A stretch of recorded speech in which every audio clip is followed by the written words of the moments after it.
Good evening, everyone. So for those that aren't quite in yet, just to give people a chance to come in. Oh, I just got to pause that. Sorry about that. So yeah, for those of you watching on the replay, I'm going to go over what SHEDWARS is. Hi, Bomber Steve. Welcome to the chat.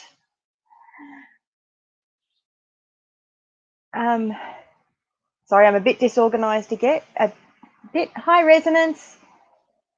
Hi, Jess. Say hi to Andy. He's had a big work week, has he? Wow. Okay, so for those watching in the replay, I'm going to go over what SHEDWARS21 is first, and then I'll go into the spreadsheet. So I've got my website set up so that it actually has a section that's totally devoted to SHEDWARS. So we've got SHEDWARS, what it is, and then you can go down and have a look at what the rules are, and then you've got the members for Teamdownunder, which Bomber Steve and Resonance Homestead are both part of Teamdownunder, and then you've got Team Southern Cross. So it's really interesting, but I will increase the size of this so that everyone can see it.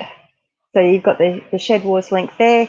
To go to this website, it's just janderra.com, and then you've got the SHEDWARS21 link there with the rules and the Teamdownunder and all that sort of stuff. So yeah, so SHEDWARS is a worldwide collaboration of YouTube channels that have grown their own food and share their knowledge and wisdom, and we all have lots of fun. So you got the Southern Hemisphere dates are from the 14th of November to the 23rd of April 2021, and the Northern Hemisphere dates are 21st of March to the 23rd of October. If I've got that wrong, please feel free to correct me. I'll fix it up on the website. So you've got the founders of SHEDWARS, which was John from Will It Grow, and this is his video here, a link to his channel. Then you got the Mark from Arkansas Woodcutter, and Robert from Homestead Aquarius. And then you've got the Southern Hemisphere captains. You've got Lynn and Wayne from Team Southern Cross, and Darren from Down Under Farm and Forge. And you can find more information on all that if you go to the links up here. But that's not what we're here for tonight. We are here to have a look at the spreadsheet that I'm using to actually track all my weights. So does everybody know how to use Google Sheets? For those that don't, I will go back to Google and show you how I actually got that up. We're just going to google.com, and the little apps button up the top there, you go down and you click on Sheets, and then you can just pick one of your spreadsheets there. Generally, if I'm doing tutorials, I'll actually do it on my other channel, which is GJ Web Services, if they're website related, or my Apps Alive channel if it's basic spreadsheet or Word document stuff, because I do those for my son for his homeschooling and for some of his homeschooling friends. But tonight we're going through the Excel spreadsheet. So this is how I've been tracking my weights for the SHEDWARS challenge. So this is the totals page that I'm looking at here. Julianne's a master, is she, Bomber? That's fantastic. I love spreadsheets. They're fantastic. I used to use Excel a lot more than Sheets, but Sheets is something I've become enjoying a lot more, especially with the fact that you can have multiple people actually accessing the same document, which is something I'm really liking. It's really useful for the homeschooling too. But this first spreadsheet, these are all formulas in here. They all automatically calculate. There's nothing that I have to do here at all. So the real data gets inputted into this spreadsheet here. So I've got the date down this side, which is a frozen column. So I can scroll along here to all the different types of things that I've grown, and the date stays still.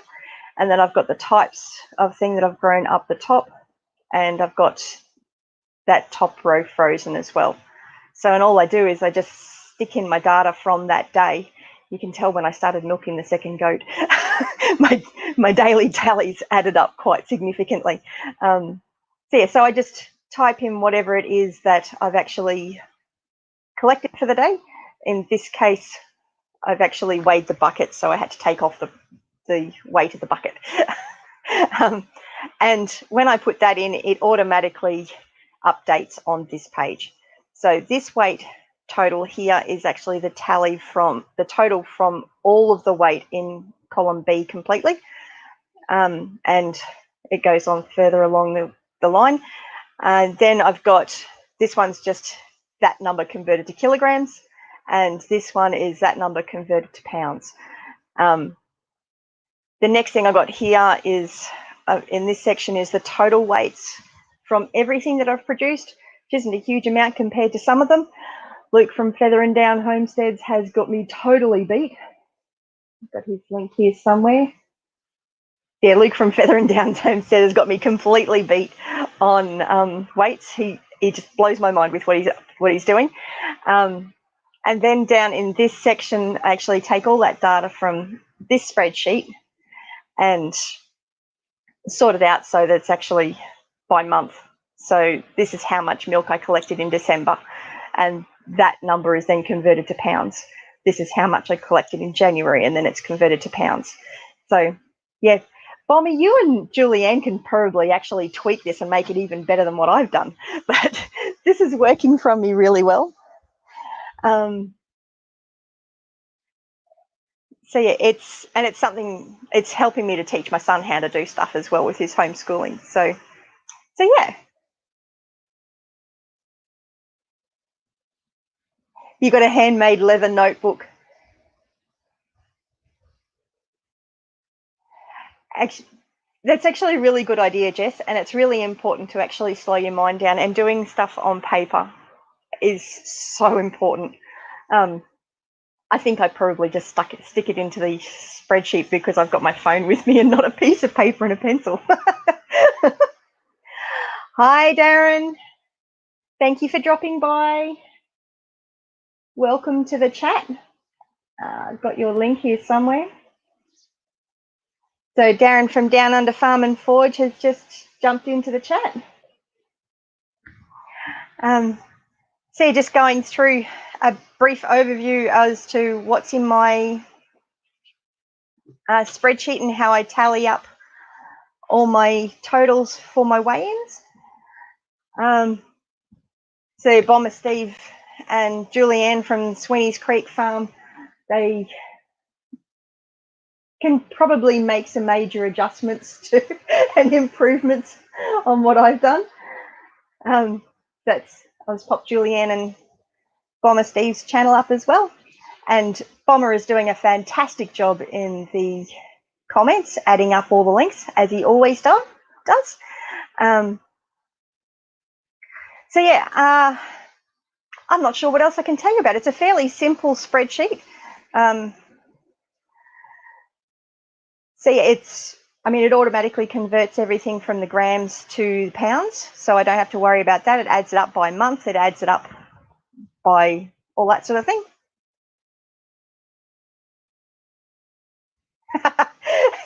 Darren, that's a really good question. But Bomber Steve does such a great job as a mod. It just makes sense that everybody has him as a mod.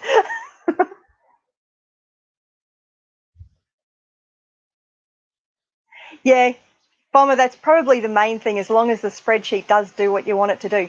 And this one is working really, really well for me. The only time I have a problem is if Matthew or I keep the spreadsheet open on our phone and don't update it before we actually add in extra data, so then we can accidentally write over the top of ourselves, which is where it's really great to do as Jess is doing and having an actual notebook.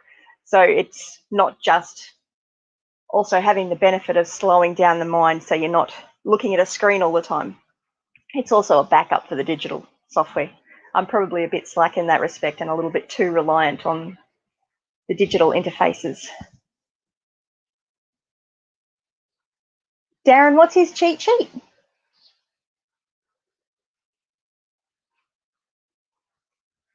Are you talking about for all his links and everything for doing mods. It's a very good idea.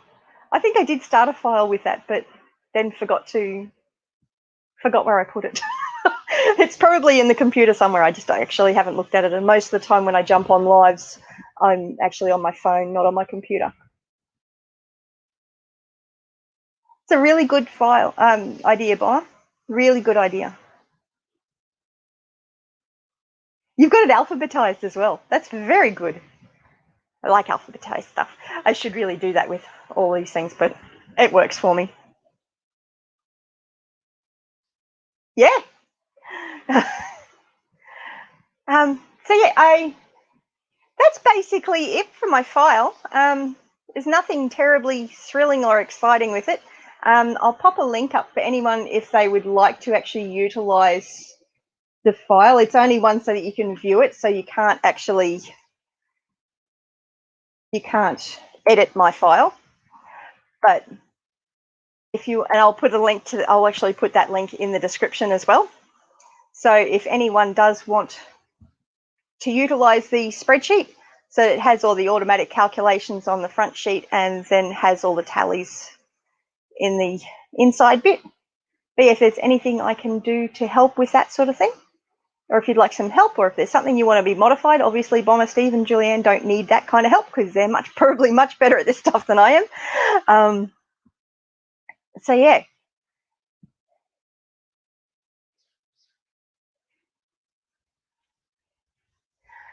Yeah, Darren, you mod on lots of different groups. I've noticed that. you do a lot of modding for different channels. So I really appreciate you guys all dropping in tonight to watch me going through this. But that's basically it. So if anyone's wanting to jump on the live, by all means, I will. Darren's the mod god, is he? That's funny. So I'll pop the link for StreamYard up here. So if anyone wants to join, they're more than welcome.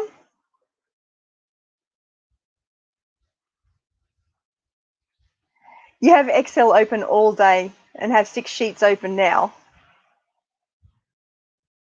Okay, so what sort of things do you have happening in your spreadsheets, Darren? Are they for work or is it managing your...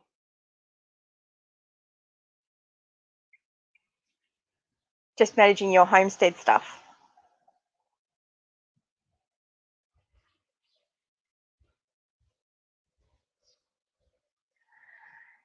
It's the one, I'm actually really enjoying this spreadsheet and I'm finding it really, really helpful because before I wasn't actually tracking what I was actually growing.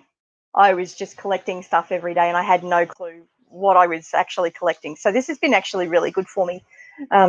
I'm actually amazed at how much milk I've gotten over the last few months. Worksheet estimations. Hey, Darren. Cool. Excellent. Hey, so we've got a Bomber Steve here. Welcome to the stream. G'day. So I might remove my spreadsheet now. I don't need that up anymore. So how's your day been, Steve? Yeah, busy day at work and got tea organised and just finished eating that and had a call out to go grab a snake just down the road and got hold of that and got it out, released out in the bush. It was good. Excellent. You've been catching quite a few snakes lately, haven't you? It's been quiet the last week and a half, but yeah, so that's probably the first one for certainly a good week anyway. Yeah, so the video of his release is up already. Yeah. So Jess, you didn't realise how much milk you were collecting either, huh? It's amazing, isn't it? You've got the 3 goats, haven't you, if I saw your milking video right?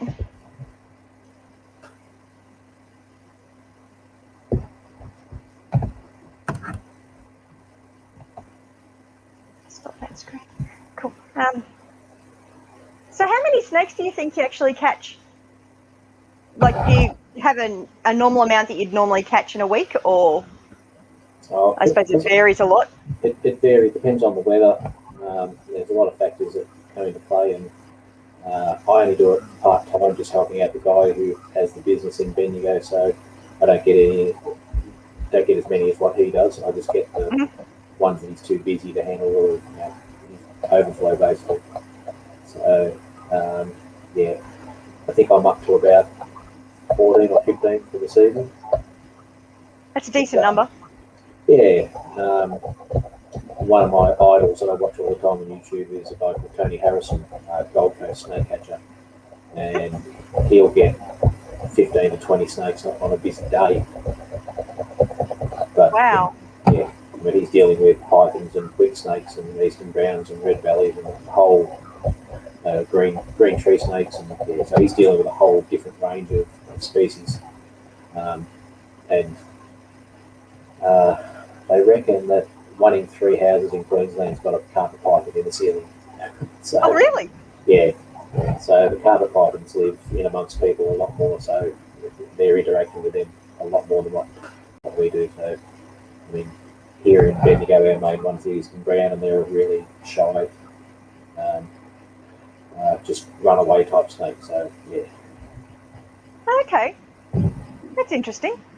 The carpet pythons being in the ceiling would help keep rodents down. Yeah, well, that's why they go there. It's dry, it's warm, there's usually rats and mice running around, and it brings them in. Yeah. That's cool. That's very cool. But yeah, if you want to see a really interesting guy catch snakes a lot, yeah, have a look at Gold Coast Snake Catch or Tony Harrison. Okay. Do you want to put the link up in the chat? Yeah, I'll find him. Got some great videos. And Jess, you've got the 4 girls at the moment and only 3 milking? I was watching your goat milk video the other day. That was only a couple of days ago, actually, that I was watching that. Let's see if I can find it. I'll pop it up in the link in the comments.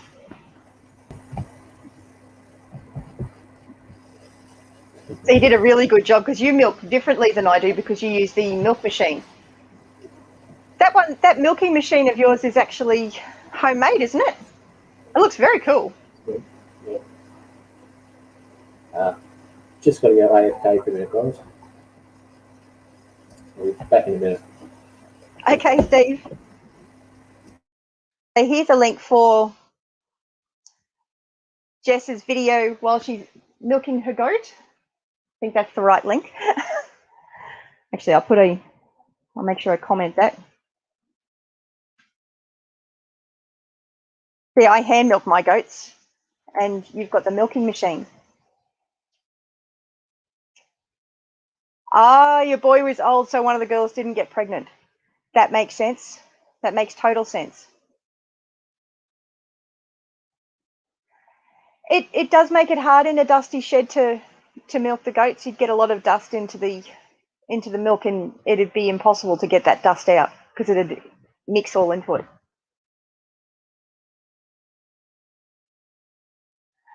Ah, Darren, so that's why you thought that Resonance was going to ring the challenge. What kind of buck are you looking for, Resonance?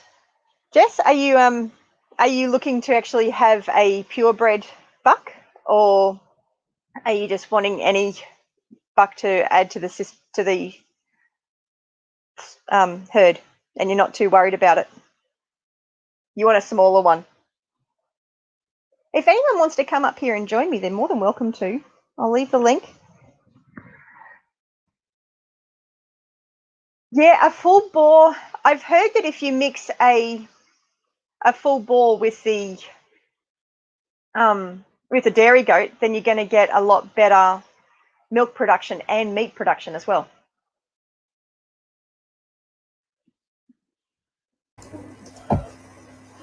Oh, you're back, Steve. Again, yeah. Harrison hurt his wrist at school today. Oh, no. Yeah, I think it's just given it a sprain, I think. Yeah, I just saw a comment before, Jess, you've got possums up in your roof. They're a real pain. Noisy, smelly, yeah. Possums are not one of my favourite things. I think they're very cute, gorgeous animals, but yeah, you don't want them in your roof. No. And they're protected here in Australia, aren't they? You're not allowed to dispatch them. You have to rehome them. All native animals are protected under state and federal law unless they come into certain categories where you can get exemptions for control.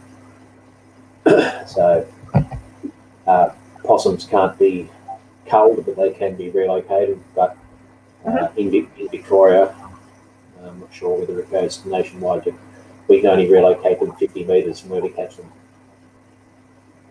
Okay.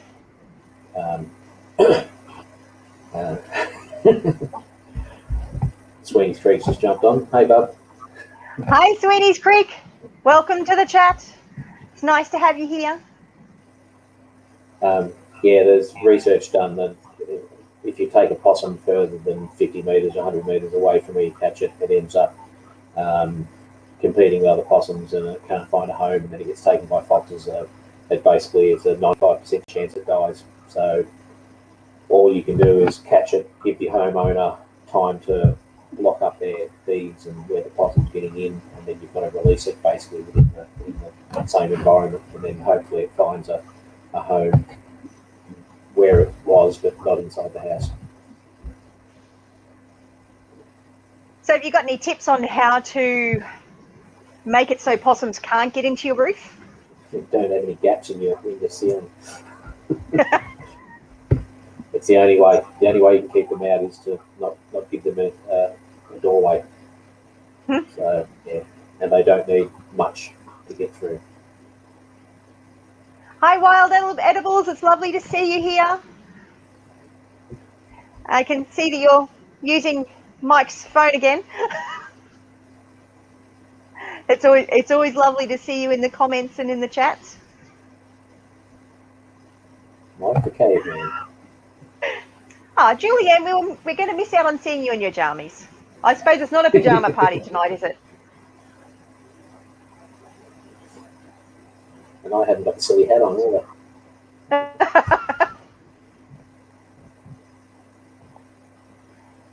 So, Jess, a red African goat is similar to a La Mancha, is it?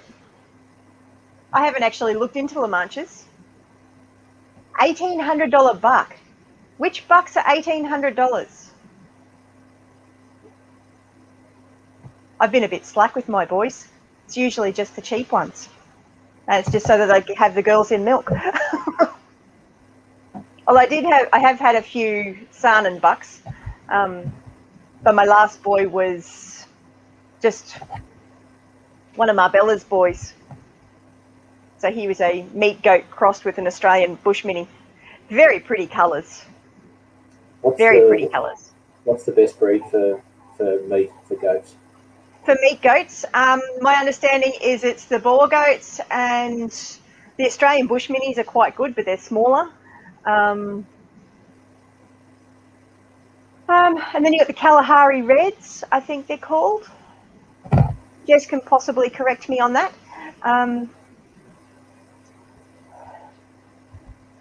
Nubians are known as a dual-purpose goat, so they're good for milk and for dairy. Their milk is a lot creamier, so there's more butter fat in it, but they're also very noisy. Yep. So if you don't want a noisy goat, don't go for a Nubian. Yeah, I was told in the past that Nubians are a good breed for meat. Yeah,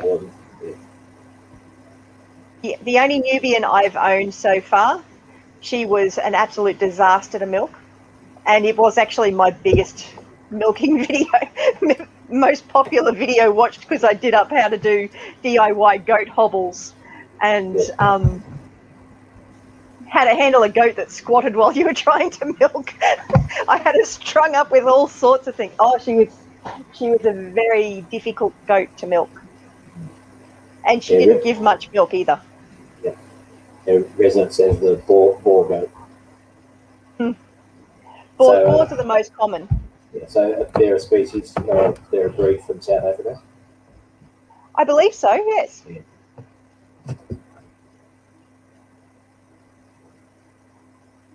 Yeah, Sweeney's Harrison wants a miniature goat, does he? Our whole backyard design behind the house is now being modified to take into account some miniature goats.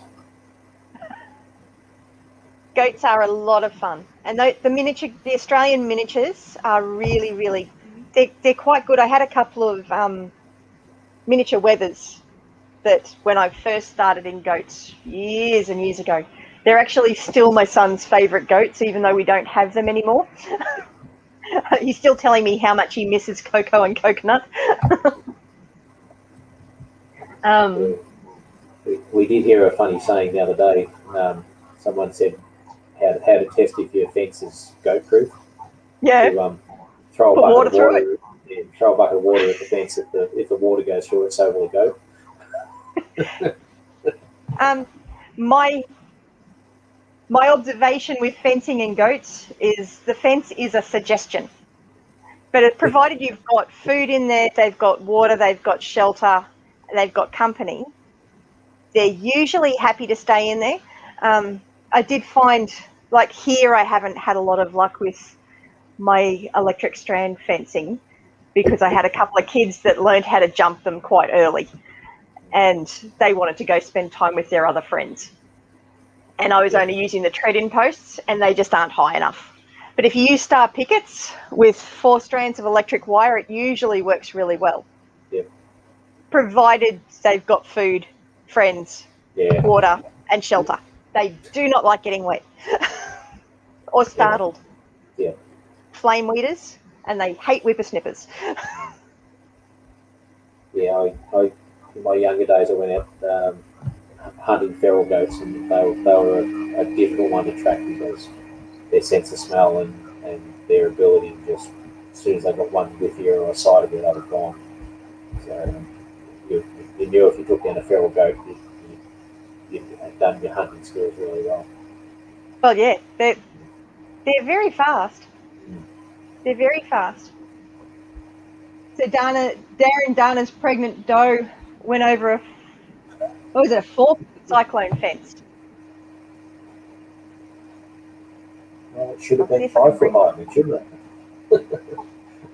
I've actually heard that a boar goat can jump 6 foot. So a 6-foot fence, a boar goat can jump that.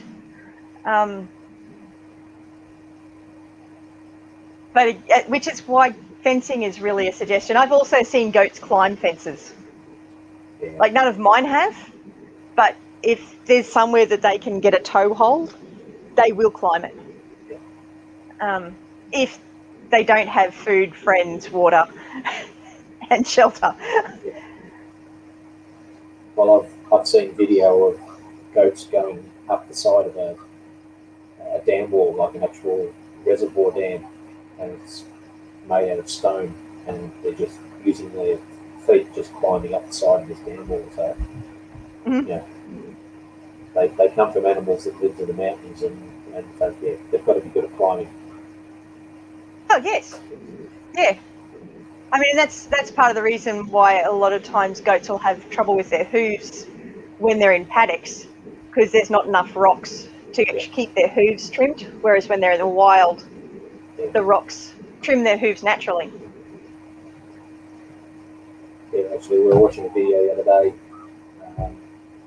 Julianne would know the channel, and she keeps sheep, and she had them going into this contraption and then grabbed hold of them, and she was inverting them and then trimming off their hooves. It was pretty cool how she did it. And she just got a new electric powered clipper. So she just had to gently squeeze it, and this thing was just chopping. It was amazing. Mm-hmm. So Julianne's trying to talk you out of getting the miniature goats? Yeah, I think she is. Yeah. They're very cute, and they can be a little bit more like a puppy dog than a goat. Yeah. But they would also be a lot harder to keep in. It depends on what you're after. Yeah. Well, I think he's after more from a pet point of view, but we don't want it to be high maintenance either. No. We're going to have enough to do out there. So what have you guys got going on the farm? But the cows, what breed is that again? They're Murray Greys. So they're stud quality Murray Grey. So we're trying to, for 3 years we've been trying to build up a herd, and we've had 7 bulls and 2 girls. So it kind of hasn't gone the odds that we would have liked, but yeah, we'll just keep at it. Yeah, so we'd like to build that herd up a little bit more. I mean, the bulls are fine. Now we steer them and fatten them up and send them off, and we can either convert them into money or put them in the freezer. Just depending. Once we're set up out there, we'll be keeping some for ourselves and putting in the freezer. Hello. I see a hand waving. I'm getting hand bombed. Went the wrong way. Oh, she's gone.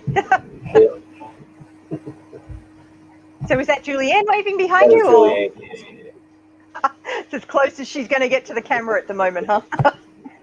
Doesn't want to show off those PJs. Yeah, she hasn't got PJ bottoms on, so. We definitely want to keep this G-rated, so definitely a good idea for her to stay off camera. Yeah, so we've got a small herd of Murray Greys out there, and we've got Plymouth Rock chickens, chicken run, and we're just in the process of building them a new run, and Julianne's got some eggs in the incubator at the moment, but we need to upgrade our incubator as well. It's a manual turn, and it's just a pain in the rear end, so we're going to buy a fully automated one, and hopefully that'll give us a better strike rate, but yeah, we'd like to be turning over a lot more of the Plymouth Rock later on, and that's another good income stream because chickens are going for good money at the moment. Well, yeah, a lot of they're kind of that gateway animal, aren't they? And you can have them in the suburbs as well as anywhere else. Yeah. They're really good. Yeah, just don't have a Plymouth Rock rooster because Rocky, our rooster, does not shut up when we're out there. Like, he just crows constantly. Yeah. Roosters can be a bit noisy. I have a bit of a large collection at the moment, which really need to go in the freezer camp, but it's finding the time to actually put them into freezer camp. Yeah. You have a kill cone for that? Not really. Yeah. We did buy we picked up some traffic cones, which my husband's planning on mounting somewhere and making it so that it's the right size. But there's been so many other things that he's had to focus on that hasn't been high on the priority list. He's still working on getting the aquaponics sorted out and making it so that we've got water draining out of the bathtub. Yeah. Aquaponics is a constant problem-solving activity from what I've seen. So, I mean, you get great results out of it, but I wouldn't say it's a constant. It takes a lot of work to get it set up, but once you've got it set up, it's fairly easy to maintain. I mean, probably need to do some yearly type maintenance if you've got, depending on what kind of plants you've got growing in there. If you've got tomatoes growing in there, their root system will just take over the entire bed, and you'll have to clean out the entire bed at least once a year. If you've got near the mint family growing in there, it'll do the same thing, and you'll have roots going everywhere. So as long as you're careful on what kind of what plants you put in there, it's not as big a drama. I honestly, most of the time with my system, I don't do much other than feed the fish and put plants in there. Oh, that's good. I would get better results if I maintained the pH levels and everything a lot better, but I've been really consistent with the new system because I was wanting to show the cycling. Although I think the old chemicals that I was using made it so that didn't work so well. But I'm going to what I'm going to work on is actually just take photos of the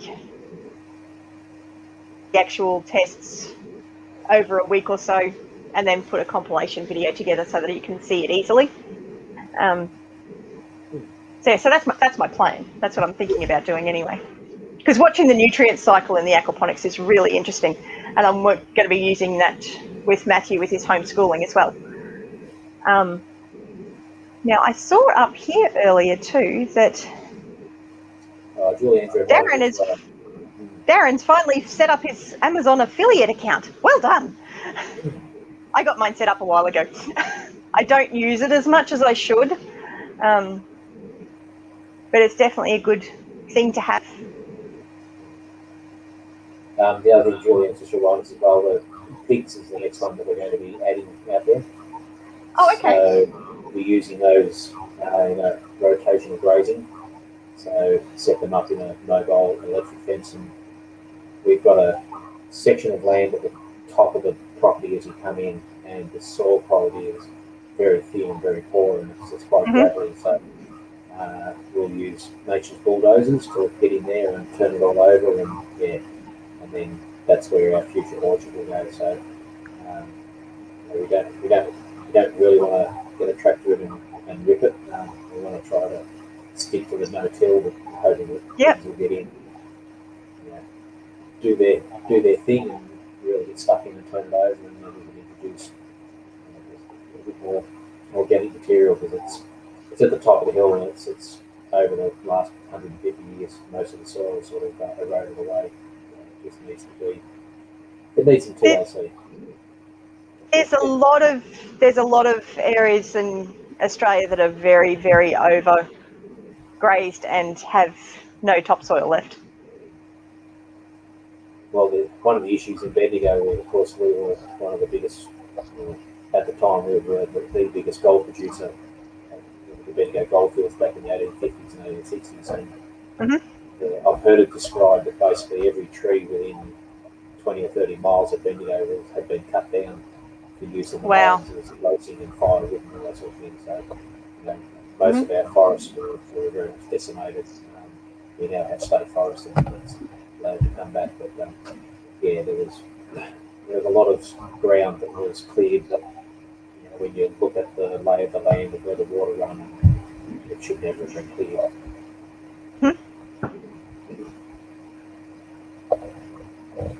Planning on using a lot of, I see that Julianne's put up that you guys are going to be using the Joel Sallet and Justin Rhodes styles. Yeah. We're aiming to do a lot of that too. Yeah. Oh, they're very clever cookies, those two gentlemen. What they've been able to work out and implement and do is amazing.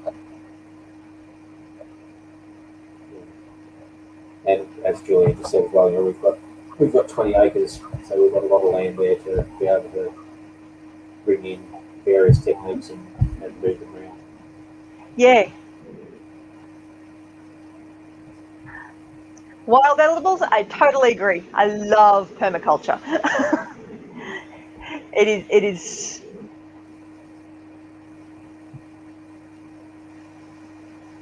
I don't know what to say about permaculture and why I actually love it so much. It just helps to with regenerating the land so much and making it so that you're actually designing a system. So instead of, like, I know we've come to this property and I'm looking around going, there was very little thought involved in where things were put and how it was made. Like there's a chicken pen, like a good 5 minutes walk away. It's just not a very good place to have something you need to visit every day. I think the appeal of permaculture is that it's a philosophy that acknowledges and incorporates Mother Nature rather than ignoring her. Yeah. And doing it in such a way that you're making her systems work for it. And people fall into the trap of thinking, you've got to have big acreage to do it, and you don't. No, not at all. You can have a chook pen in the middle and have 4 separate yards around, and have them around between garden chooks resting and setting up, and the chooks, as you finish your garden bed, you move them in, they decimate it, clear it up, and you just rotate them around. So well, we've only been on acreage now for probably about 5 years. Before that, we were just on a normal 600 square metre block, and I had my chickens. Even then, I had them in little chicken tractors that I'd move around once they'd I mean, for starters, it fixed up the lawn and made the lawn grow beautifully. When I had them in a permanent run, I just had a really deep layer of wood chips, and they just created the most beautiful compost. Yeah.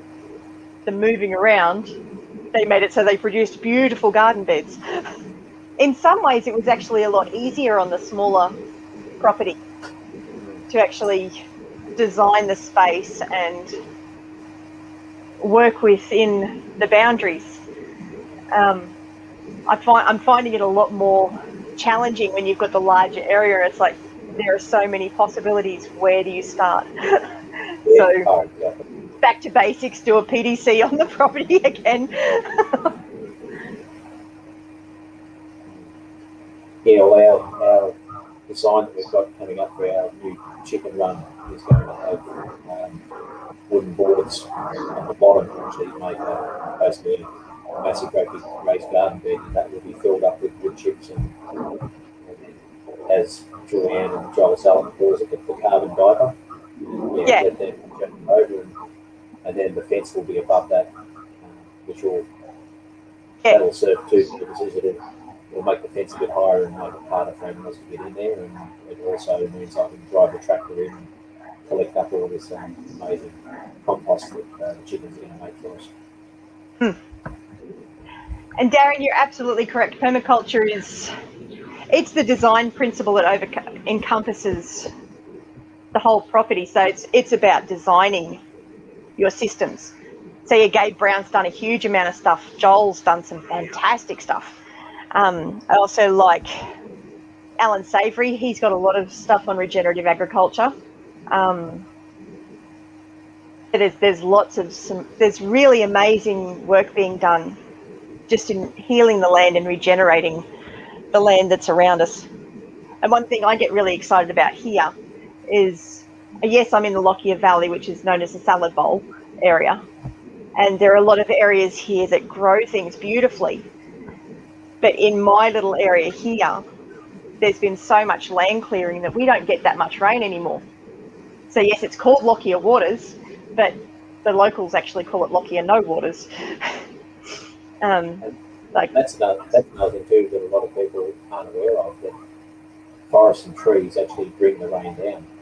They do. So I'm really looking forward to being able to use some of the principles that I've been learning from Jeff Lawton with the online PDC, Joel Salatin, Alan Savory, Gabe Brown, Greg Judy with his stuff as well. I've been enjoying watching his YouTube channel and how he's been regenerating the land. So I'm hoping to really be able to show people around the area how you can actually make it so that your soils do hold a lot more moisture. So I know this property in particular has been overgrazed for 20 odd years, and it's been continuously grazed. And before that, it was a turf farm. So there is very little organic matter in the soil. If you've lost a sizable amount of the topsoil, and whatever is left there is compacted and hard, and then any rain you get, the benefit you're going to get from that is minimal. It's all going to run off, and then it's just going to lead to erosion. A lot of it just runs off. I'm finding it really interesting in the paddock where I had the goats for a long time, because there's a lot of hay that they didn't eat, and they've got the manure that they dropped there. And it's just amazing to see how well things are growing in that area in comparison to the rest of the paddock. Even though it's been rested for nearly 12 months, the grasses that are growing back are completely different to what's growing back where the goats were. Yeah. Well, that's the same thing. I mean, we got a sizable bump of rain on Friday, just on 2 inches, which was fantastic. That's great. But when I was out in the block tonight, the patch of land that I'm talking about, when we first came in, it's really degraded. It's as dry as a bone.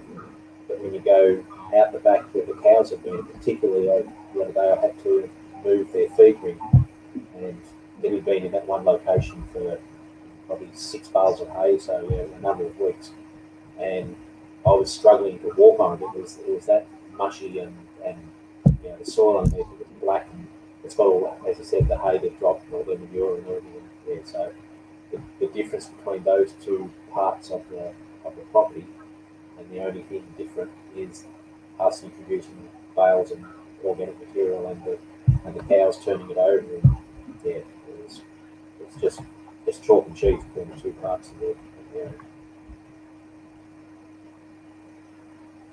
Oh, yes. And wild edibles, you're right, we need to put back into the land. And I think too many people have spent too much time just harvesting and not putting back in.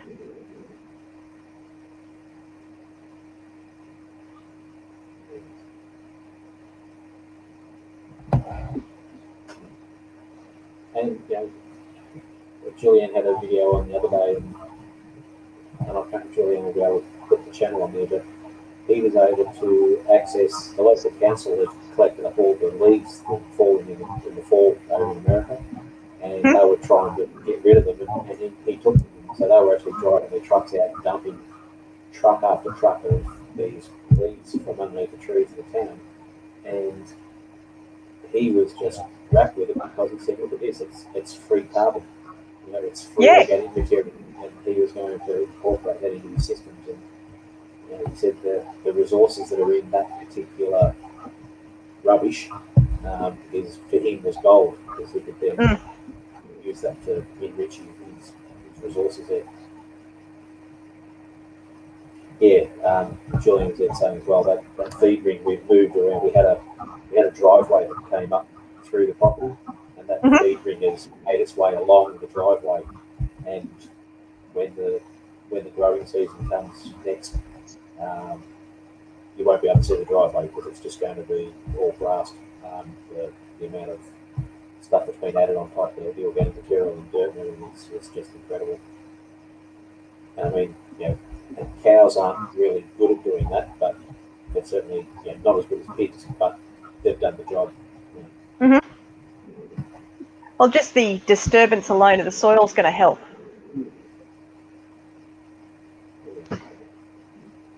And then, of course, see, I didn't know leaf bag collection competitions were a thing. That's interesting to know, Darren. Might have to investigate that now. It always frustrated me to see people, piles of leaves in suburban streets, stacked up and people burning them. Really, it's just such a great resource to go into your compost bin or into someone's compost bin. Why burn it?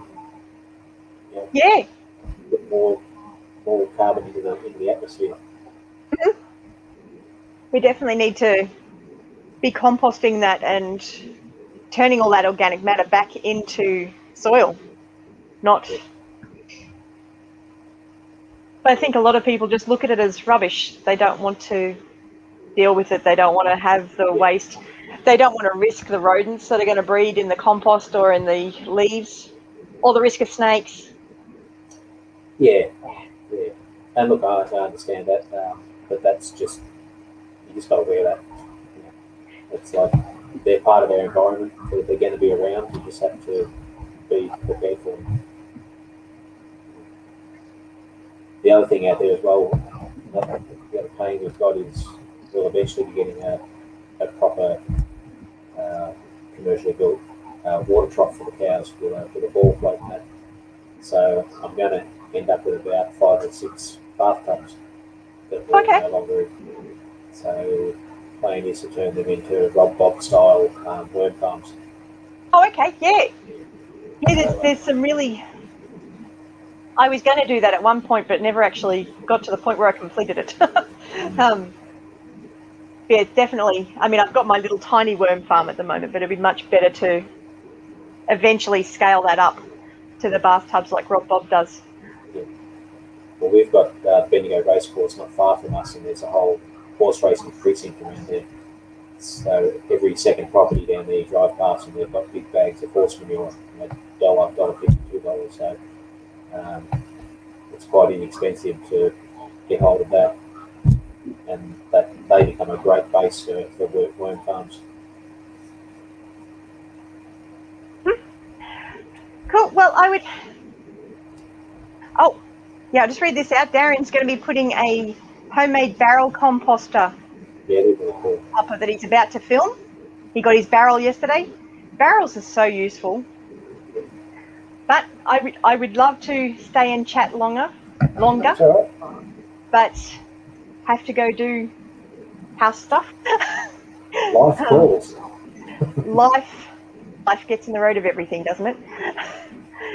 So I'm hoping that anyone that missed the going through of the, see if I can find it again.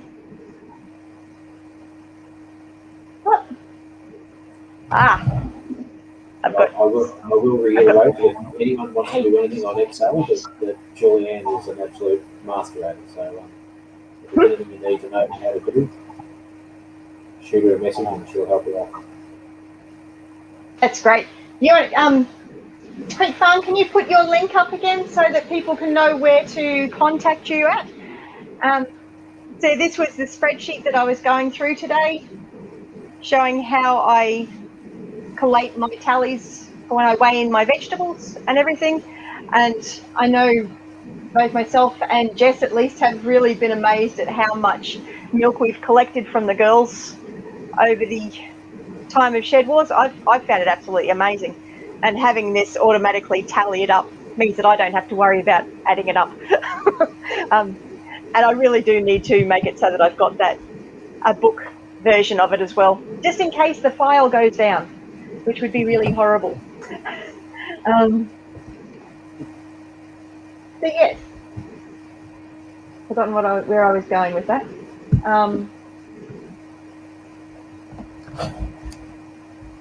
So if you've got any questions about this, feel free to drop it in the comments below, or check out Sweeney's Creek Farm and ask Julianne any questions you've got about Excel or this, what I'm using here is Sheets. And if you're looking for any information or links for anyone that's in the Shed Wars 21 competition in the Southern Hemisphere, my website, Janderra.com, has got everybody's links in it. I'm getting myself confused with too many tabs open now. So there's a link here on the side that's got the Shed Wars 21 information. So you've got the founders of Shed Wars 21 here, and the captains for Team Down Under and Team Southern Cross. And then up the top, you've also got links to the Shed Wars rules. If you read through the rules and you find that I've made a mistake or I've missed something, please let me know in the comments below or send me a message or something. And then you've got Team Down. Oh, I hope so. It's always, I'm actually tempted to put a mistake in there so people will comment. So you've got links to Team Down Under's, all of their entry videos here, as well as this one is a playlist with all the Team Down Under videos that I've spotted so far. If you have a look through that playlist and you find, and there's a video that you've made that is not in it, please let me know. I've got all the entry videos for the different Team Down Under participants. So they've got all their entry videos here. Look at this Bomber Steve and Julianne. There's a rough head on the right there.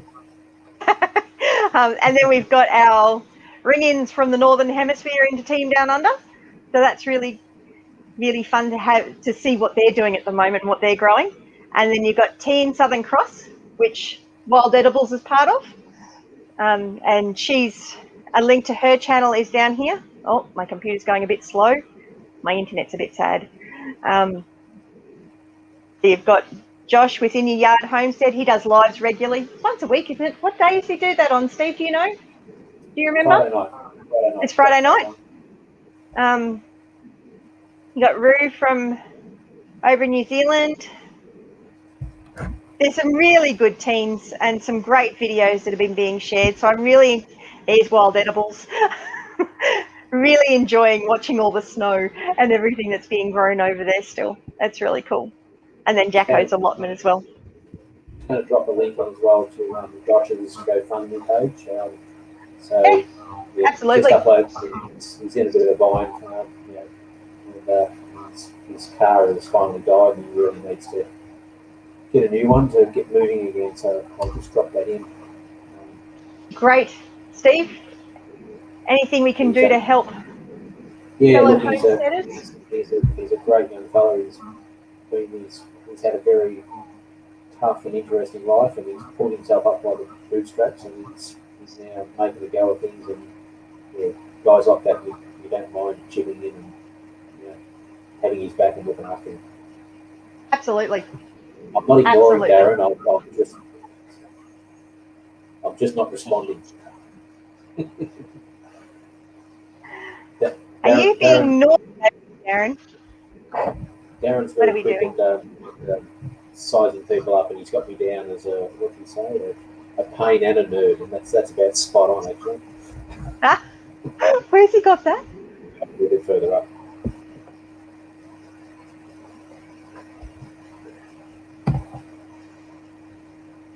Ah. Well, there you go. They kind of go hand in hand, don't they? When Darren stops picking on me, that's when I'll worry, because I know he doesn't like me. And he's Oh, did I miss somebody coming in? Intrepid Adventures. Welcome. Thanks for stopping by.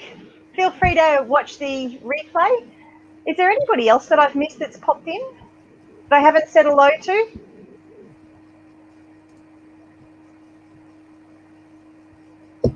Jess is from South Australia as well. Intrepid's from South Australia. I got distracted and didn't pay attention to the comments properly, did I? It's when you're talking live, mate, it's often hard to keep an eye on that. Yes.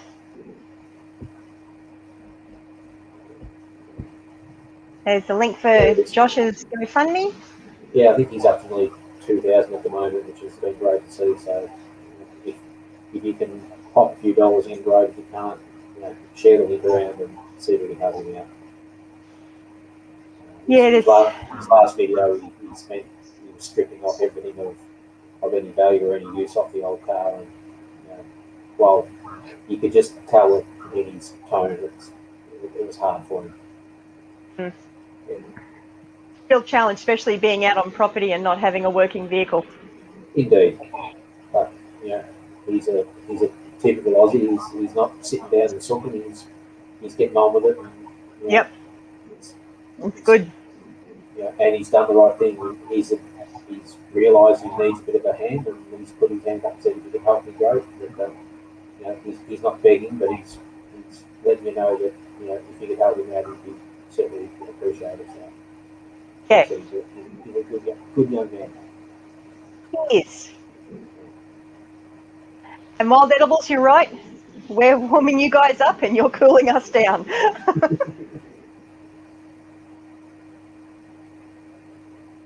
Yeah, Terry King's allotment he's got some really interesting stuff going on there. Oh, Intrepid, you haven't heard of SHEDWARS yet. Go on.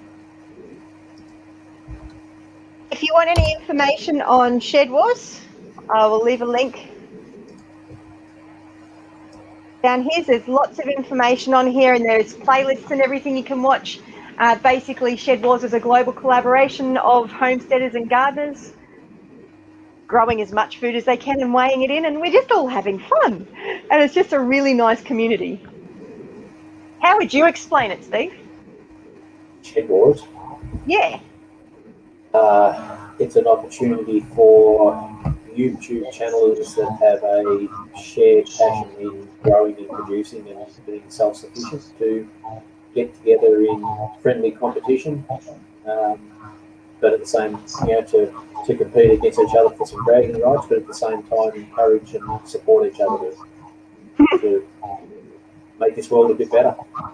That's right, and sharing tips on growing things, and sharing losses when you lose all your tomatoes. That's really sad, Sweeney. Yeah. Julian, that is just so sad. Yeah. Finally get rain and the tomatoes die. Yeah. They all split.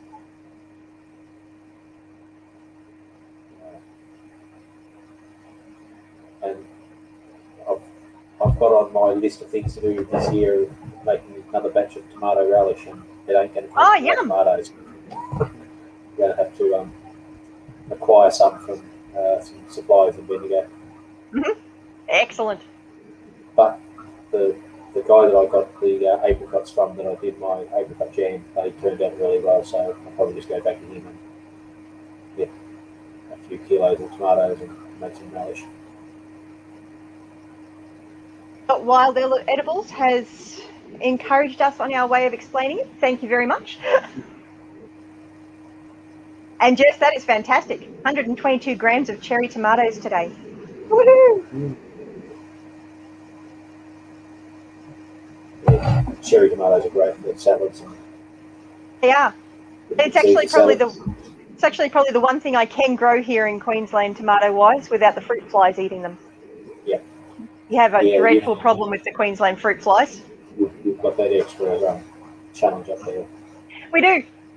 So on top of the rain and the lack of rain and the fruit flies, tomatoes don't have a lot of luck.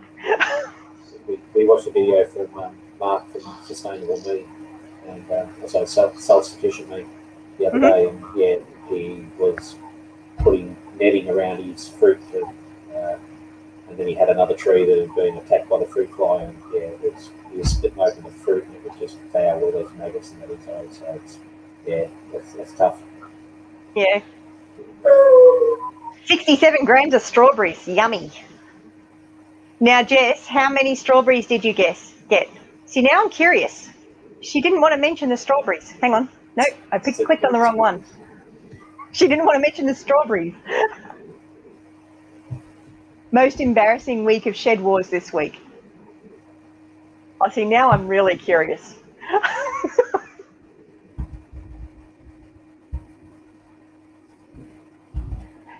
Actually, Darren, yeah, that is about an egg's worth of strawberries. and not even a duck egg's worth. No! Wonder how everyone's going with their gladiator challenge at the moment, the grow-off. I'm so glad I'm not included in that, because I think most of my totals are all animal-based. But anyway, I could stay here and chat all night, but I'll get into big trouble if I do. Because I've got other things. I've got to get the goat pails washed up and everything for tomorrow. Yeah. If anyone heard anything before, that was our French bulldog. She's guarding our child, so she's very protective. She's a cracker. He had his sore wrist, and I was trying to bandage it before, and she's coming and trying to stop me from bandaging it. South Australia has fruit fly. Jess, that's terrible. Oh no, fruit flies are horrible. I'm really sorry to hear that South Australia has now been hit with that horrible fruit fly.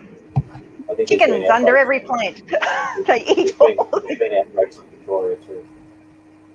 That's really horrible. And Bomber, as usual, you are doing a fantastic job with the links. That one I didn't have in my list, but I've just added it.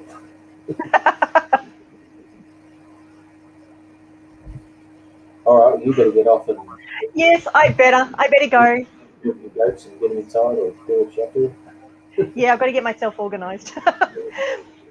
A very long day today. Matthew had another meet and greet up at Toowoomba, so it was like over 2 hours driving. So it's been a long day. But yeah, so thank you everyone for joining us. Like and subscribe to the channel, and check out the Shed Wars information on my website. And you can follow Janderra on Facebook and Instagram. We also have Twitter, but I don't do much with Twitter. And also my Janderra.com website's also got stuff, but mostly I put things up on YouTube. So yeah, so thanks for joining us. We'll catch you with the next live. And thank you for all your help, Bomber. You've been fantastic. Always and, a pleasure. and you've done a fantastic job with all the links as well. It's been lovely to have everybody. And thank you for joining us, Jess. And thank you for coming, Darren. And thank you for coming, Wild Edibles and Intrepid Adventures. Yeah. Hope I haven't missed anybody. I lost track of how where I was up to. Anyway, have a great one, and bless you guys heaps. Bye all. See you from Janderra.